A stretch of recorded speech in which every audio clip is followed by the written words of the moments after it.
গর্বিত মনে হচ্ছে ভাই।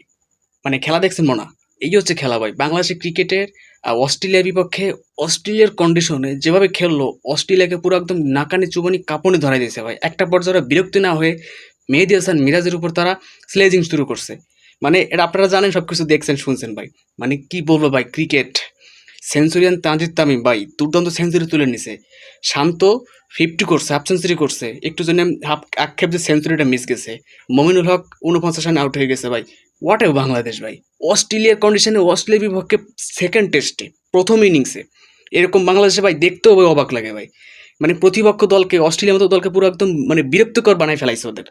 দেখতেও ভালো লাগে ভাই। অ্যাজ এ ক্রিকেট ফ্যান হিসেবে, ক্রিকেট ভালোবাসি বলে আজ আমরা গর্বিত ভাই ক্রিকেট ফ্যান হিসেবে যে বাংলাদেশ তাদেরকে দেখে দিতে পারছে আসলে তারা কী জিনিস। প্রথম প্রস্তুতি টেস্টে প্রথম ম্যাচে মিরাজ সেঞ্চুরি করছে, প্রথম টেস্টে, সরি দ্বিতীয় টেস্টে তানজিদ তামিম সেঞ্চুরি করছে ভাই। এটাই বাংলাদেশ ভাই, দেখতেও ভালো লাগে ভাই। বাংলাদেশ আরও এগিয়ে যাক।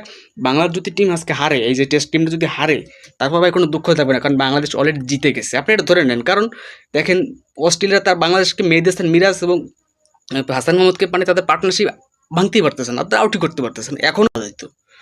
এখানে তো বাংলাদেশ জিতে গেছে। বাংলাদেশকে আপনি কি বলবেন যদি